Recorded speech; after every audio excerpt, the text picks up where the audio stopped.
Hello, this is Sterling here, bringing you another Halo breakdown. We're going to be going over some Optic versus Avengers gameplay on Truth Slayer. Today's topics are going to be uh, sectors or map percentages, active and inactive sectors, inactive areas, and also split spawns, being aware of them, and how to deal with them. So the first topic about sectors or map percentages is basically all Halo maps can be split into 9 sectors. So on Truth, for example, we have this sector 1, Blue Base 2, this E-Line Street 3, 4 P1, P2, 5 Bottom Mid, Top Mid, 6 Car 1, Car 2, 7, 8 in the red base, and then 9 on the red E-Line Street. So that could be done on all Halo maps. Or there's the other perspective of map percentages. So on the map like Truth, it could be split into fifths. So 20% on red base, 20% on all of car, making 40%, 60% top mid, bottom mid, another 20% to make 80 on P1 and P2 and all of P, like the streets. And the last 20% is blue base. Other maps, for example, like Plaza, can be seen from the perspective of maybe splitting it into 4. So 25% on Nest, 25% on Loop, 25% on Yard, and the last 25% in Cafe. So that's that concept. The next topic is going to be active and inactive sectors.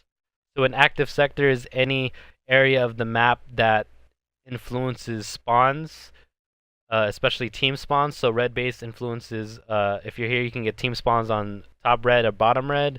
Car, you get team spawns on R1 and the bubbles, and then P, you get the team spawns on P1 and the Eli's, etc.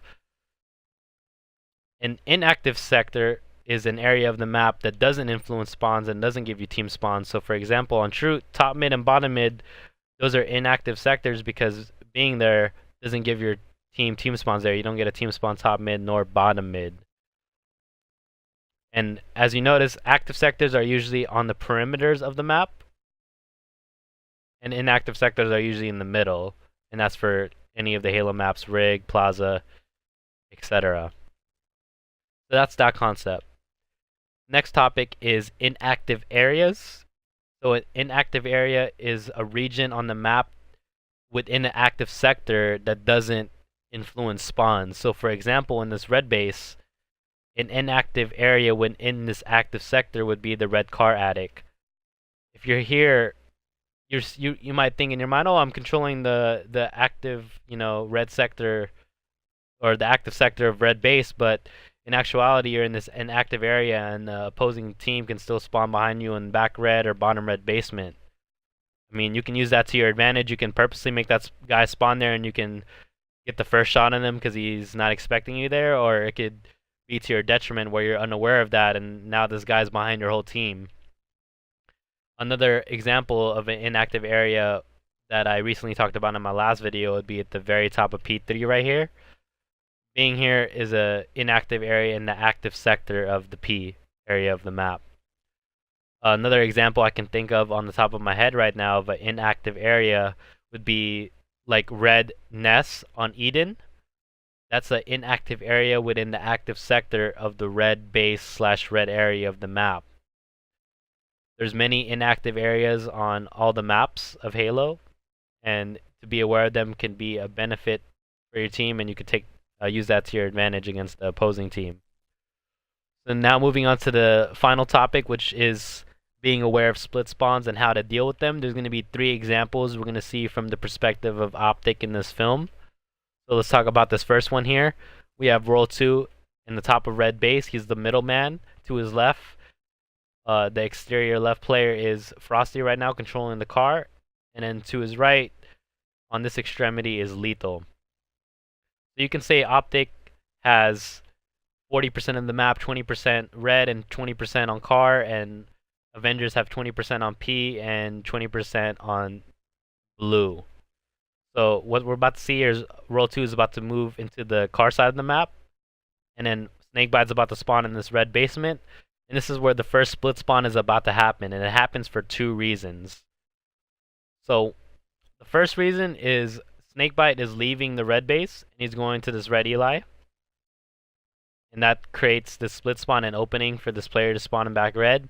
And the second reason is that Frosty is entering the spawn zone of the blue area, and now the game is telling the team basically, oh, or the game is basically saying, oh, it's not safe right now to spawn here blue base, so we're going to spawn this player in a more safer area, which would be red base at the moment. So these two reasons create an opening for this player to be able to spawn in the back of the red base. So what Optic could have done when dealing with the split spawn, there's two things you can do. One is to prevent it from even happening, and what Optic could have done is have Snakebite just control the red base instead of like spawning red basement and just sprinting out like it does. Maybe spawn in the red basement and just go up, control the base, hold the back button, wait until all of the Avengers are up, and then he can move out and do what he needs to do. The second thing you can do besides preventing the split spawn is being aware of it and allowing it to happen, and then picking off that one or two isolated players that get split spawned. So the suggestion for Optic here would be Frosty, instead of pushing into this blue base, maybe just play a little more passive aggressive and control this blue bubble area and keep the Avengers players at blue base, keep them at bay, and then have Roll 2 control more of this red car area. So now Snakebite being on the red Eli, once this guy split spawns, they're going to be able to just collapse on this player and 2v1 him. And plus, they already have a high-low concept to where if Roll 2 starts shooting this guy and he drops, Snakebite's already here on the Eli to either force him back up to Roll 2 or just get the cleanup on him in the basement. And then from there, after they pick this player off, they have two options. One, block the spawn from there and then allow that player to spawn with the rest of his team on blue, or create the split spawn again and just keep picking him off while the rest of your team holds the opposing team at bay. So those are the two ways to deal with split spawns. Either you prevent it from even happening, or you allow it to happen purposely and then take advantage of it. So now we're going to move on to the next example of the next split spawn that occurs. So we're about to see right here is that Optic... wait, one more, sorry. Optic is about to take out all of the blue team, basically take out all of the Avengers, and invert the spawn system to where they're going to be spawning on the red side of the map. So they take out these two players on card, they take out the P player, and then the last player on Avengers is this player on blue. They take him out, and now Pistola is spawning over here in the red base. And at this point, Optic has a back/middleman over here in Lethal. And he needs to realize, okay, I got two players to my right, I got a player to my left, Frosty on blue, Snakebite and Roll 2 to my right.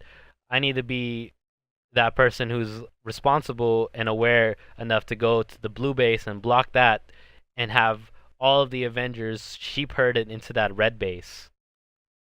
And another side thing too is instead of both of these players pushing out car, maybe one of them can rotate to top mid, so they have a guy P top mid and one car Lethal's back into the blue base, forming a little T formation or T shape. But instead of this happening, Lethal remains on the car, and now this creates a split spawn of this player spawning in blue basement, and he flanks Frosty and is able to take him out. So instead of Optic fully controlling the map and inverting the spawn system, the blue, they're giving the opportunity of, or an opportunity to Avengers to get more map control and get that P control. So that's the second example. Move on to the third example. This one's a little more complicated. So right now, Optic is about to initiate a red bubble spawn trap. So meaning they have like a U-ish type of formation where they have a guy P, which is Snakebite, Frosty controlling the blue base, Lethal controlling the blue bubble, and then Roll 2 controlling the red base. So at this point, the only two sectors that Avengers can really spawn now are this sector right here, at the bottom car 1, or this red bubble are the only two spawn points they have at the moment, which is a lot of control and a lot of map percentage in favor of Optic. So this split spawn happens for two reasons. One, the player who's responsible for controlling the P, which is Snakebite, decides to push into red base to work with Matt to 2v1 this player right here on the red attic, which is fine. But if he does that, he needs to communicate to his team that, hey, I'm not controlling P like I was before anymore. Someone else be aware of that. And in this case, the person who's closest would be Frosty. What Frosty can do would be control the blue Eli, so he's blocking this blue Eli. Snakebite and World 2's presence will block this red Eli, hopefully, and that will prevent controlling the two ends of this triple spawn point. Will prevent the P1 spawn. And at worst, maybe this guy might spawn in front of Frosty on blue base, but I think that's unlikely, because Car should be open enough to where Avengers are just going to spawn on Car. But Frosty instead plays more on the Car side of the blue base, so being in this vicinity, like being more in the middle and on this end of the blue base, will allow an opening on this red Eli, or blue Eli I should say. So we're about to see Ola spawn right here, boom. So Frosty being there and no one controlling the red Eli or P2 or P1 allows the split spawn to occur. Thankfully for this one, it doesn't cause too much of a detriment. I think Ola was able to just kill Frosty, but I think it did leave Optic trapped on Car after this. But that's essentially it, guys. I hope you guys enjoyed the video. We talked about sectors and map percentages, inactive and active sectors, inactive areas, and split spawns, how to be aware of them, and how to deal with them. So like the video, subscribe, more is to come. You guys have a nice day. Thank you very much.